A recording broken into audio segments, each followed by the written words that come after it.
누가복음 13장 1절에서 9절 말씀 한 절씩 교독하도록 하겠습니다. 그때 마침 두어 사람이 와서 빌라도가 어떤 갈릴리 사람들의 피를 그들의 제물에 섞은 일로 예수께 아뢰니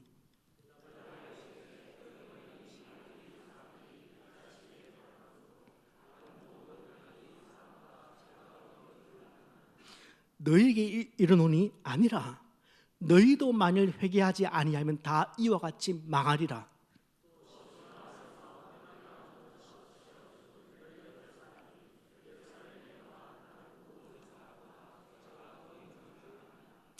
너희에게 이르노니 아니라 너희도 만일 회개하지 아니하면 다 이와 같이 망하리라.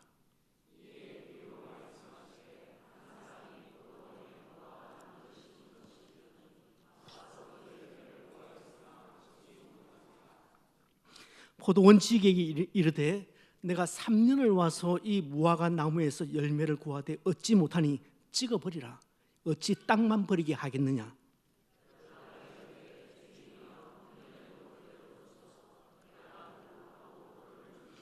함께 읽습니다. 이후에 만일 열매가 열면 좋거니와 그렇지 않으면 찍어버리소서 하였다 하시니라. 아멘. 코로나19는 우리 삶의 영역에서 수많은 영역에서 변화를 가져왔습니다. 그렇게 변하지 않던 영역에서도 코로나는 생명을 담보로 한 폭력적인 방법으로 우리를 변하도록 만들었습니다. 긍정적인 변화도 있었고 부정적인 변화도 있었습니다. 기독교와 관련해서 부정적인 변화 중에 하나는 더 이상 전도가 안 된다는 겁니다. 코로나 기간 중에 보여주었던 기독교의 배타성, 완고함, 아집으로 인해서 기독교의 신뢰가 상당히 많이 땅에 떨어졌습니다.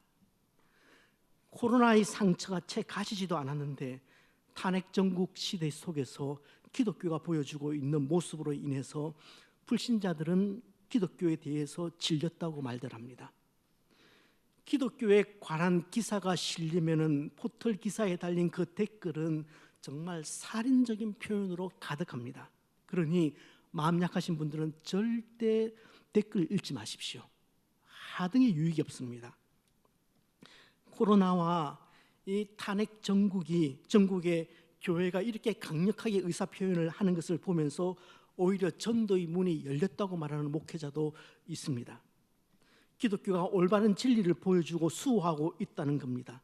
이 자리에서는 그런 논쟁하지 않겠습니다. 하지만 바로 얼마 전에 나온 근거 있는 데이터에 의하면은 정말 전도가 안 되는 세상을 우리가 맞이한 것이 맞습니다. 코로나 이전에 교회에 새신자가 100명이 왔다면 지금 바로 얼마 전 목회 데이터 연구소에 의한 조사에 의하면 지금 새신자가 얼마나 들어오느냐? 57명으로 줄었습니다. 100명에서 57명으로 줄었다는 것은 상당히 많이 줄었다는 얘기입니다. 여러분, 기독교의 신뢰가 땅에 떨어지면 전도 안 됩니다. 콩으로 매주를 쓴다고 해도 세상 사람들 믿지 않습니다. 기독교의 신뢰도가 땅에 떨어져 있는데 하나님이 세상을 창조하시고 인류를 구원하시길 기뻐하신다. 그러니 예수 믿어야 한다. 이런 형이상학적인 말이 제대로 전달될 수가 있겠습니까? 귀신 씨나라 까먹는 소리 하지 말라. 그렇게 말하지 않겠습니까? 너나 잘 믿으세요. 그렇게 욕하지 않겠습니까? 세상 사람들 교회 오기 싫답니다. 기독교인들하고 만나기 싫대요. 목사 지긋지긋하답니다. 어쩌면 우리만 그 사실을 모르는지도 모르겠어요. 하지만 이 땅에 명품 신앙인을 꿈꾸는 소명인들이라면은 전도가 안 되는 세상이기 때문에 우리가 더 전도해야 할 이유를 발견해야 하는 것입니다. 그러니까 코페르니쿠스적인 역발상이 필요한 겁니다. 전도라는 말은 아주 인기 없는 말이 되어버렸지만 전도는 때를 얻든지 못 얻든지 은사를 받았든지 은사를 받지 않았든지 성도의 의무이기 때문에 예수 그리스도의 대위임령이기 때문에 우리가 반드시 해야 합니다. 그런데 지금까지 제가 와서 그다지 전도에 대해서 강조하지 않았습니다. 라브리가 정착되기를 기다리고 있습니다. 라버리가 정착되는데도 반대가 많았기 때문에 요거 정착시키고 그 다음 제가 넘어가겠다고 하는 것이 전도입니다. 저는 전도에 대한 확신이 아주 뚜렷합니다. 전도를 하면은 세상 사람들만 구원할 뿐만 아니라 전도하는 그 사람의 영혼이 살아난다는 것을 저는 100% 긍정합니다. 때문에 이제 아마 라버리가 거의 이제 정상 궤도에 올랐다 생각이 되는데 이제 그 다음 순번으로 전도로 넘어가게 될 겁니다. 여러분, 우리 소명 성도들이 복음을 전할 때에 반드시 기억해야 할 표가 세 가지가 있습니다. 그 첫 번째는 프랑스의 범죄학자이자 현대 과학 수사대의 아버지라고 불리는 계책자라고 불리는 에드몽 로카르의 법칙입니다. 에드몽 로카르가 이런 아주 유명한 명언을 남겼습니다. 모든 접촉은 흔적을 남긴다. 이 말은 현재 한국경찰과학수사대, 그러니까 국과수죠. 국과수의 구호이기도 합니다. 발로 뛰면서 검거를 하던 그런 시대와는 달리 범행의 수법이 날로 교묘해지는 이 현대 사회에서 범인이 남긴 그 지문들, 족적들, 혈흔들, DNA 등 모든 흔적을 통해서 끝까지 추적해서 반드시 범인을 잡겠다는 그 표입니다. 모든 접촉은 흔적을 남긴다. 저는 이 표가 우리 교회, 우리 소명인들의 또 우리 전도팀의 표가 되었으면 좋겠습니다. 모든 전도는 예수의 흔적을 남긴다. 한번 따라해 보실까요? 모든 전도는 예수의 흔적을 남긴다. 오늘 오후에 우리 소그룹 시간 마친 다음에 우리가 복음 전하러 나갈 텐데 뭐 간단한 것입니다. 뭐 사역일을 전하는 것도 아니고 굉장히 간단하지만 그 간단한 전도조차도 예수의 흔적을 반드시 남기게 되어 있습니다. 자, 그런가 하면 복음을 전할 때 기억해야 할 두 번째 법칙, 목욕탕 주인의 법칙입니다. 이것은 전국 목욕탕 협회에서 내렸던 결론이라고 하는데 그 결론은 누구에게나 때가 있다. 누구에게나 때가 있다. 저는 이 말이 지극히 성경적이라고 생각합니다. 로마서 3장 10절에서 바울은 그렇게 이야기를 합니다. 기록된 바 의인은 없나니 하나도 없도다. 그렇게 이야기를 합니다. 세상 모든 사람들이 다 때가 있다는 이 말은 지극히 성경적인 메시지가 맞습니다. 아울러 그때 많은 사람들의 때를 깨끗하게 씻겨줄 수 있는 예수 그리스도의 복음을 증거하는 때, 그 기회도 있다는 겁니다. 그 때를 놓치면 결코 그 사람이 하나님의 자녀가 될 수가 없습니다. 복음을 전하기 원하는 모든 소명 성도가 기억해야 할 두 번째 법칙은 목욕탕집 주인의 법칙이었습니다. 누구에게나 때가 있다. 우리 한번 따라합시다. 누구에게나 때가 있다. 네, 복음을 전할 때 기억해야 할 마지막 세 번째 법칙은 송정 순대국밥집 주인의 법칙입니다. 이건 또 뭔가 싶으실 겁니다. 저희 교육자들이 한때 자주 갔었던 송정에 있는 순대국밥집입니다. 이유는 다른 집과 비교할 수 없을 정도로 가격이 쌌기 때문에 그렇습니다. 그 국밥집에 들어가면 그 벽에 이런 글귀가 붙어 있습니다. 오늘 먹을 국밥을 내일로 미루지 말자. 여러분, 불후의 명언이지 않습니까? 이 사장님 제가 정말 존경합니다. 이 정도 자신감, 이 정도 사명감, 이 정도 소명감으로 그래 장사해야 되지 않겠습니까? 우리도 이 말대로 전도하면 될 것 같습니다. 모든 것이 때가 있고 그 때를 놓쳐버리면 구원에 이르지 못하기 때문에 복음을 전하는 우리는 오늘 전해야 할 복음을 내일로 미루지 말자. 우리 한번 같이 읽어보실까요? 오늘 전해야 할 복음을 내일로 미루지 말자. 이것으로 이 마음 가지고 오늘 오후에 복음 전하러 나가겠습니다. 제 나름대로는 머리 많이 쓴 겁니다. 제가 웃음으로 오늘 이 말씀을 시작한 이유는 오늘 읽은 말씀이 상당히 부담스러운 말씀이고 살벌한 말씀이기 때문에 먼저 조금 웃음을 지었습니다. 본문은 그때 마침이라는 말로 시작합니다. 이것은 이제부터 시작되는 이 말씀이 앞의 단락과 깊은 연관이 있다는 것을 암시하는 단어입니다. 예수님은 그 무리를 향해서 아주 단호하고 긴급한 의지로 심각한 내용의 말씀을 지금 전하고 계십니다. 그것은 시대의 징조를 알아차리고 그에 합당하게 처신하라, 그 말씀이었습니다. 예수님은 따라오는 그 무리를 향해서 서쪽에서 일어나는 구름이나 남쪽에서 불어오는 그 바람의 의미는 그렇게 정확하게 파악을 하면서 메시아가 눈앞에 있는 이 시대의 의미는 이해하지도 않고 또 어떻게 처신을 해야 하는지도 판단하지 않는 그 모습을 주님께서 지적을 하시면서 너희들은 외식하는 자들이다, 그렇게 책망을 하십니다. 너희가 천지의 기상은 그렇게 잘 분간을 하는데 어째서 영적인 부분에서는 그렇게 어둡냐, 그런 말씀입니다. 내가 그렇게 많은 표적과 가르침을 주었음에도 불구하고 부인할래야 부인할 수 없는 수많은 기적들, 또 메시아의 증거, 메시아됨의 증거를 보고 그렇게 또 듣고 그렇게 또 만졌음에도 불구하고 나의 메시아됨을 언제까지 부인하겠느냐, 언제까지 머뭇거리고 있겠느냐, 언제까지 지체하고 있겠느냐, 그렇게 꾸짖으면서 회개를 촉구하셨습니다. 바로 그때 몇 사람이 나타났다는 보고와 함께 13장이 시작되는 겁니다. 본문은 세 개의 이야기로 구성이 됩니다. 바로 그때 나타난 사람들이 전해준 이야기 하나, 그리고 그 이야기에 대해서 예수님이 덧붙이신 이야기 하나, 그리고 이 이야기들 끝에 예수께서 붙이신 비유 하나, 이렇게 세 가지로 구성이 됩니다. 내용은 세 가지지만 주제는 한 가지입니다. 돌아서라는 겁니다.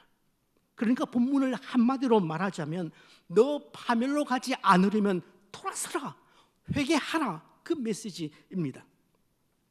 조금만 더 구체적으로 말씀을 드리면 앞에 두 가지 사건은 회개의 필요성에 대해서 말을 하고 있습니다. 빌라도가 어떤 갈릴리 사람들을 죽여서 그들의 피를 제물에 섞었다는 그 사건이 무슨 사건인지 성경을 통해서는 알 수가 없어요. 성경에서는 그 사건이 나오지 않습니다. 하지만 유대인 역사가였던 요세푸스의 기록에 이 사건이 나와 있어요.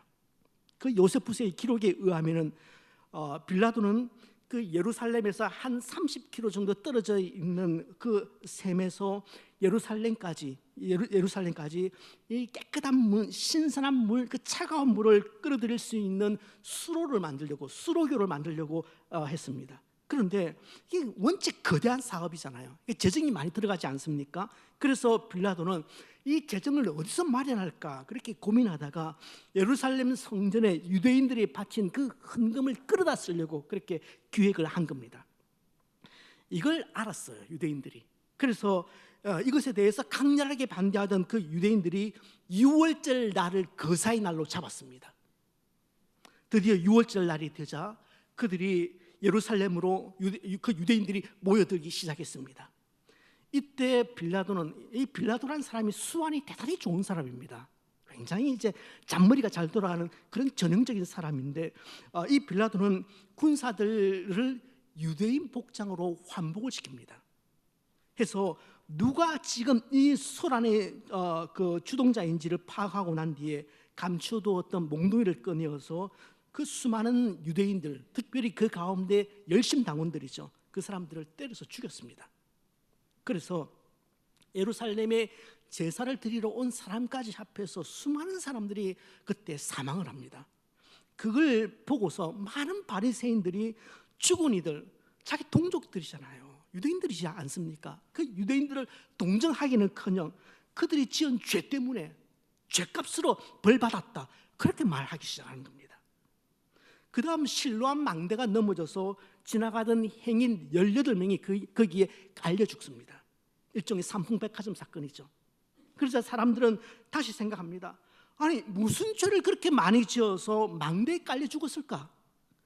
대체 얼마나 엄중한 죄를 지었길래 그렇게 어처구니 없이 비명 행사를 했을까? 그렇게 생각을 한 겁니다. 그때 예수님은 이들의 통념과는 전혀 다른 측면에서 이 두 가지 사건을 해석을 해 주십니다. 예수님은 단도직입적으로 말씀을 하십니다. 너희는 이 갈릴리 사람들이 이같이 해받음으로 다른 모든 갈릴리 사람들보다 죄가 더 많은 줄 아느냐? 너희에게 이르노니 아니라 너희도 만일 회개하지 아니하면 다 이와 같이 망하리라. 또 실로암 망대가 무너져서 치어 죽은 18사람이 예루살렘에 거하고 있던 다른 모든 사람들보다 죄가 더 있는 줄 아느냐? 너희에게 이르노니 아니라. 너희도 만일 회개하지 아니하면 다 이와 같이 망하리라. 예수님이 같은 말씀을 2번 반복을 하십니다. 그들이 죄를 많이 지어서 그렇게 처참한 죽음을 당한 것이 아니다. 너희도 회개하지 않으면 그와 같이 망할 것이다.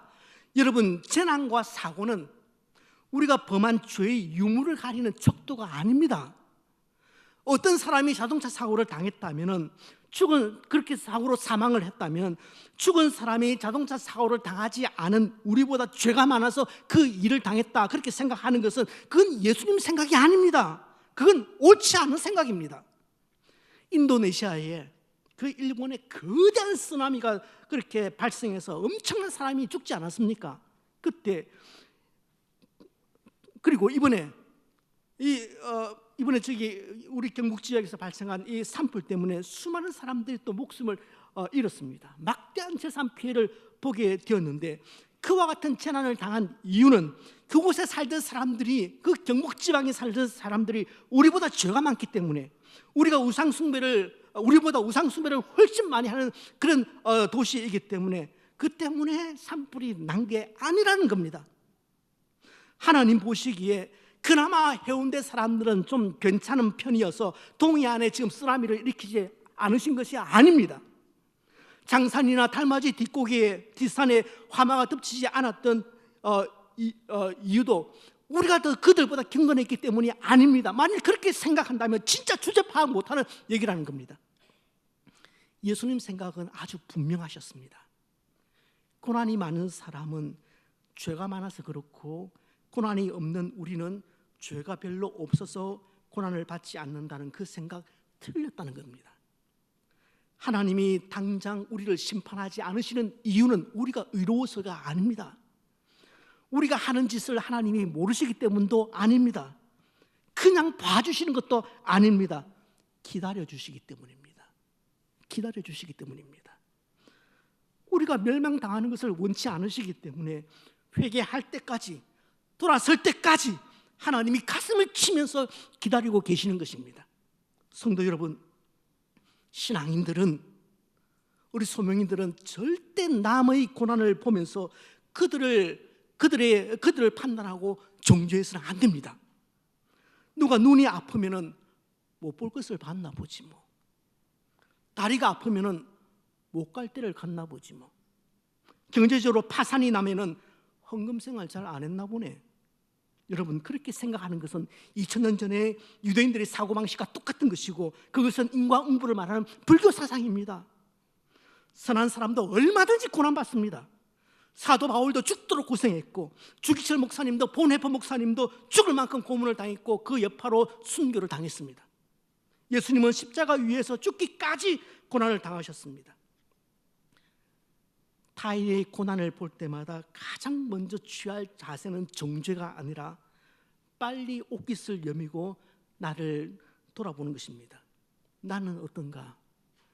나는 괜찮은가? 나는 이대로 있어도 되는가? 그런 경각심을 가지고 늘 깨어 계셔야 합니다. 여러분, 사람이 망하는 것은 단순히 죄 때문이 아닙니다. 죄를 지었기 때문에 망한다면은 여러분이나 저나 일찌감치 다 죽었습니다. 그렇지 않습니까? 죄를 지을 때마다 하나님이 간섭하셨고, 죄를 지을 때마다 하나님이 몽둥이를 끊으셔서 그렇게 두들겨 패셨다면 여러분이나 저나 진작에 끝장났을 겁니다. 사람이 망하는 것은 그 죄를 회개하지 않기 때문에 망하는 겁니다. 중요한 것은 더 터지기 전에, 더 심각하게 박살나기 전에 돌아서야 한다는 겁니다. 갈 만큼 가서 손해란 손해는 다 보고 터질 대로 다 터진 다음에 그대사 깨닫고 돌아온다면 그건 너무 많은 것을 낭비하는 겁니다. 예수님은 이 두 가지 사건에 대해서 해석을 하신 다음에 한 가지 비유를 들어서 이 사건에 대한 해석을 그 의미를 더 살려주십니다. 이 비유는 사실은 몇 가지 관점에서 설명을 할 수 있는 그런 비유이지만, 그럼에도 불구하고 이 비유에서 가장 큰 핵심 메시지가 뭐냐면 회개의 긴급성입니다. 비유의 스토리는 이렇습니다. 농부가 그 포도원에 무화과 나무 한 그루를 심었습니다. 여러분, 보통 무화과는 짜투리 땅이나 아니면은 울타리 곁에 그렇게 무화과를 심습니다. 그런데 포도원에 무화과 나무를 심었다는 것은 적어도 지금 이 무화과 나무는 대단한 예우를 받고 있다는 것입니다. 좋은 땅에 심겨왔다는 것은 거기에 분명 주인의 목적이 있고 기대가 있다는 그런 얘기겠죠.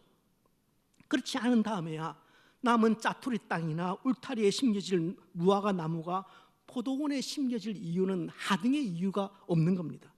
그런데 이 무화과 나무는, 포도원에 심겨진 이 무화과 나무는 3년이 지나도록 열매를 맺지 못했습니다. 이제 주인은 무화과 나무를 볼 때마다 억장이 무너집니다. 화가 납니다. 결국은 포도원지기를 부릅니다. 그에게 말합니다. 시간과 공간과 농부의 수고를 다 낭비하고 있는 저 무화과 나무는 찍어내버려라.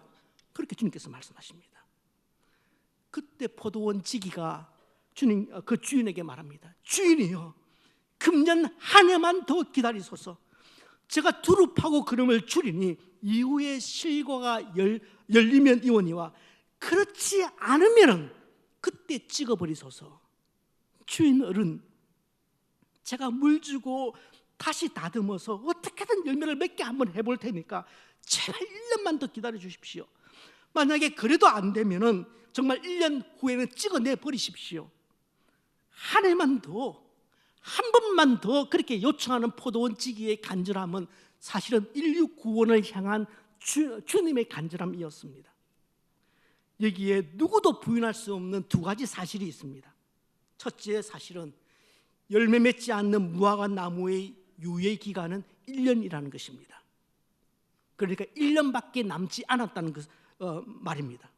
이게 마지막 기회이고, 이게 종말론적인 기회이고, 이게 다시 오지 않는 기회라는 그런 얘기입니다. 회개의 긴급성에 대해서 말하는 겁니다. 앞의 두 가지 사건의 회개의 필요성에 대해서 이야기를 했다면, 이 비유는 회개의 긴급성에 대해서 이야기를 하고 있는 겁니다. 긍휼에 풍성하신 하나님께서 언제까지나 참고 계시지는 않는다, 그 얘기입니다. 여기 찍어버리라, 이 주인의 명령은 단순히 징벌 수준의 그런 말이 아니라 영원한 파멸을 뜻하는 것이기 때문에 상당히 두려운 말입니다. 이런 말 하는 분들이 계십니다. 내가 지금까지 죄를 지으면서 하나님 간을 한번 봤는데 죄를 지어도 아무 일 없어.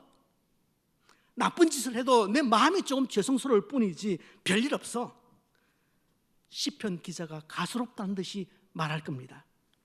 하늘에 계신 자가 웃으시며, 하늘에 계신 자가 웃으시며. 베드로는 이렇게 말합니다. 우리 같이 한번 읽어보실까요? 사랑하는 자들아, 주께는 하루가 천년 같고 천년이 하루 같다는 이 한 가지를 잊지 말라. 주의 약속은 어떤 이들이 더디다고 생각하는 것 같이 더딘 것이 아니라 오직 주께서는 너희를 대하여 오래 참으사 아무도 멸망하지 아니하고 다 회개하기에 이르기를 원하시느니라. 열매 맺지 않는 무화과 나무의 유예 기간은 1년입니다. 둘째는 그렇기 때문에 제가 물 주고 다시 다듬어서 어떻게든 열매를 맺게 할 테니까 주인님 1년만 더 기다려 주십시오. 그 청원이 우리 편에서 있어야 한다는 것입니다. 여러분, 이 비유는 주인의 잔인함과 포도원지기의 자비를 대비시키는 것이 아닙니다. 오히려 주인의 공정함과 포도원지기의 자비함이 조화를 이루고 있는 비유입니다.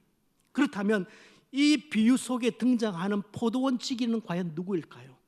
이 주인은 하나님을 의미합니다. 그러면 이 포도원지기는 누구일까요? 예수님일까요? 아닙니다. 주님의 제자들입니다. 주님의 제자들이 이 시대에 해야 할 일은 심판을 촉구하는 일이 아니란 말입니다.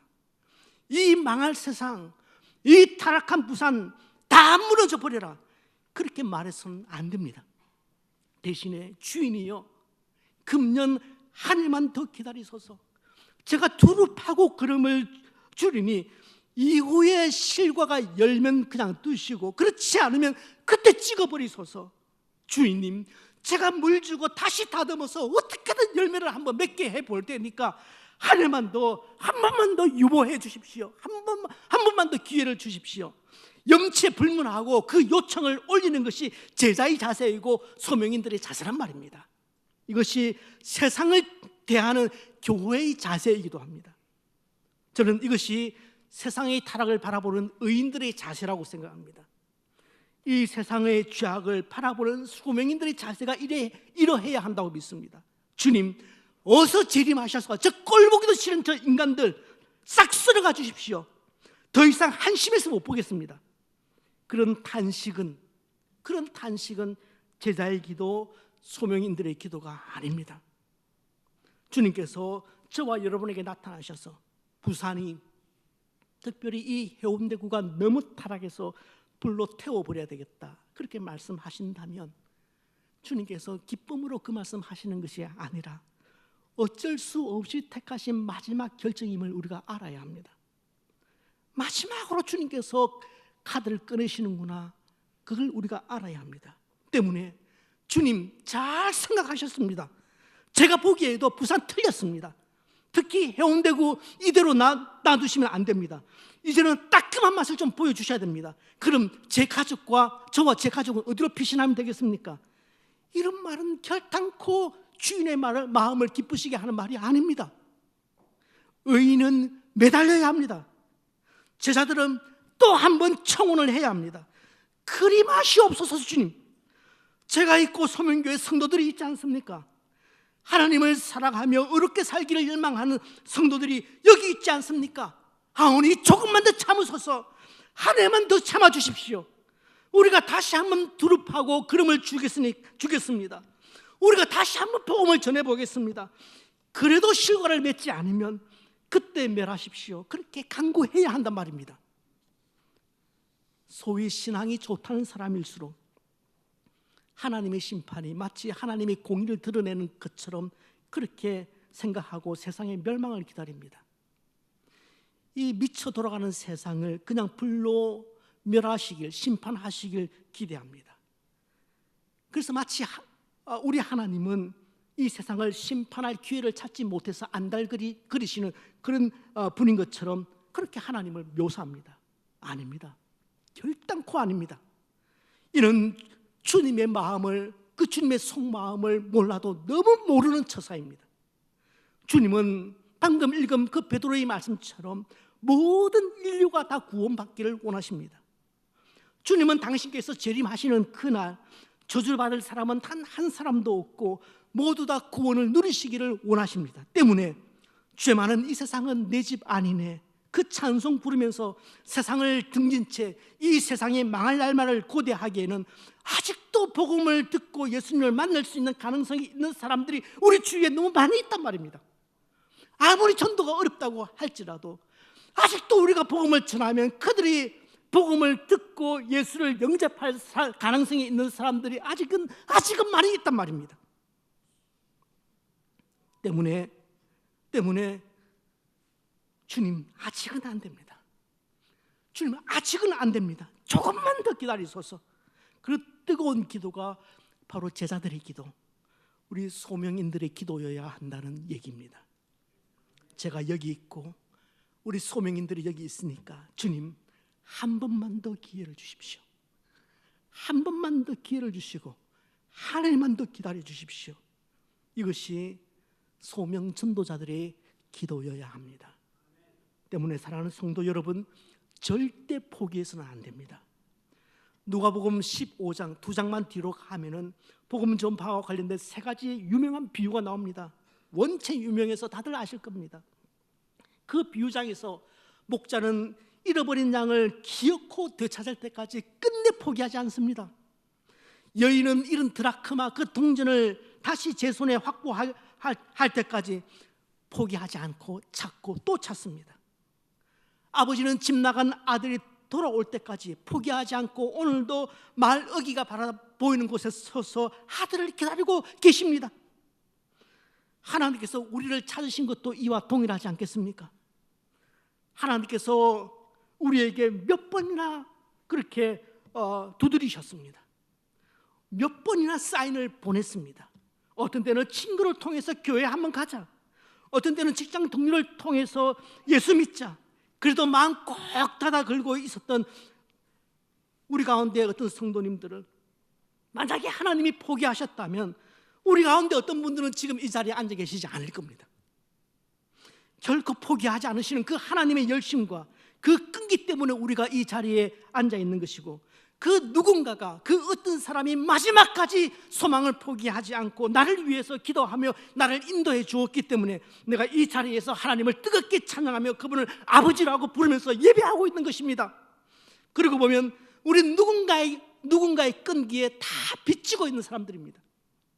그래서 절대 포기하지 마시길 바랍니다. 여러분의 남편 죽을 때까지 안 믿을 것 같다고요? 그 생각이 여러분의 남편을 못 믿게 만드는 겁니다. 여러분의 자녀는 도저히 예수 안 믿을 것 같다고요? 그 생각이 자식을 영원히 죽이는 겁니다. 하늘 아버지의 마음을 아시길 바랍니다. 집 나간 자식을 둔 그 부모의 마음을 가지고 오늘 하늘 아버지가 찾아가기를 원하는 그 삶의 현장에 주님, 제가 가겠습니다. 주님은 발이 없으시니까 대신 제 발로 가겠습니다. 주님은 집으실 손이 없으시니까 대신 제가 가서 그 친구의 손을 잡겠습니다. 그렇게 말해야 합니다. 지난해 우리 구역장들 서울 양화진에 가서 선교사 묘지를 우리 조별로 나누어서 그 가이드의 안대를 들으면서 그렇게 둘러보았습니다. 거기 루비 캔드릭 여선교사의 묘가 있습니다. 원체 특이하게 생겼기에 묘가 비석이 금방 표가 납니다.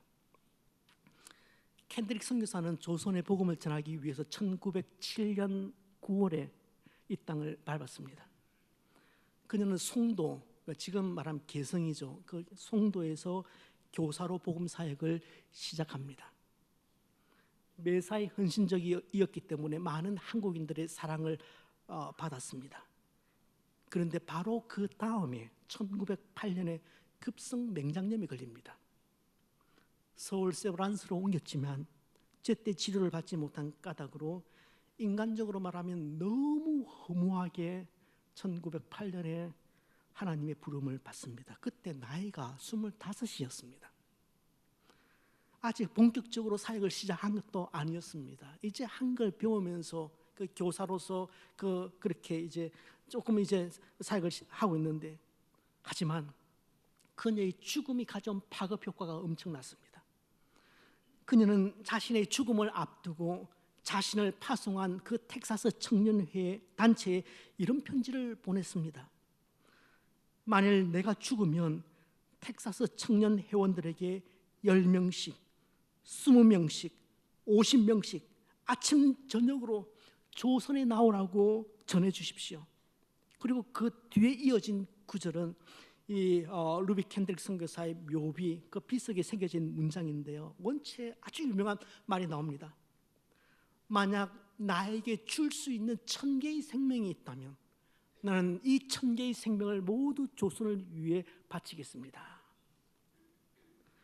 루비 캔드릭 선교사의 이 애절한 호소와 죽음은 여러 감리교 선교사들이 이 땅을 밟게 되는 촉매제가 됩니다. 사역이 감동이 된 것이 아니라 그녀의 죽음이 감동이 되어서 역사를 한 거죠. 말씀드린 것처럼 캔드릭 선교사의 묘비를 보면은 한눈에 다른 선교사들의 묘비와 다르다는 것을 발견하실 수가 있습니다. 이쪽인데요, 모양이 그냥 울퉁불퉁해요. 보면 십자가 모양도 아닙니다. 그런데 의미가 있습니다. 이 돌은 캔드릭 선교사의 고향 텍사스 청년들이 디자인해서 보내온 겁니다. 무엇을 의미하느냐 하면 포도송이를 의미합니다. 한 생명의 고귀한 죽음이 30배, 60배, 100배의 결실을 맺었다는 것을 형상화한 것입니다. 그녀가 부모님께 마지막으로 보낸 편지가 남아 있습니다. 그 한 부분을 읽어드리겠습니다. 이곳은 참 아름다운 곳입니다. 모두들 하나님을 닮은 사람들 같아요. 선한 마음과 복음에 대한 열정으로 보아 아마 몇십 년이 지나면 조선은 주님의 사랑이 넘치는 곳이 될 것 같습니다. 그러나 한편에서는 탄압이 점점 심해지고 있습니다. 선교본부에서는 다들 철수하라고 했지만 대부분의 선교사들은 자기들이 전도한 조선인들과 아직도 숨어서 예배를 드리고 있습니다. 오늘은 유난히 집에 가고 싶습니다. 하지만 저는 이 땅에 저의 심장을 묻겠습니다. 이것은 조선에 대한 제 열정이 아니라 하나님께서 조선을 향한 열정이라는 것을 알게 되었습니다. 아빠, 엄마 사랑합니다. 이곳은 참 아름다운 곳이라고요. 지저분하기 짝이 없고 온갖 전염병이 창궐하던 그런 나라 아닙니까? 모두들 하나님을 닮은 사람들 같다고요. 악한 전통과 인습에 매여 있던 정말 무지한 그런 백성들 아니었습니까? 그런데 이곳은 참 아름다운 곳이다. 이곳 사람들은 모두 다 하나님을 닮았다. 이 고백이 가능했던 것은 이 땅과 이 땅에서 살아가는 사람들을 바라볼 때 주님의 마음, 주님의 시선이 있었기 때문에, 그 마음으로, 그 눈으로 보았기 때문에 이런 고백이 나왔을 것이라고 생각합니다. 주님, 잘 살게 된 이 나라, 이 땅 위에서, 이 부산 땅에서 살아가는 세련된 사람들, 그러나 예수 없이 멸망의 길로 걸어가는 그 사람들, 주님 긍휼히 여겨 주옵소서. 주님의 마음, 주님의 시선을 우리에게, 나에게 허락하여 주옵소서.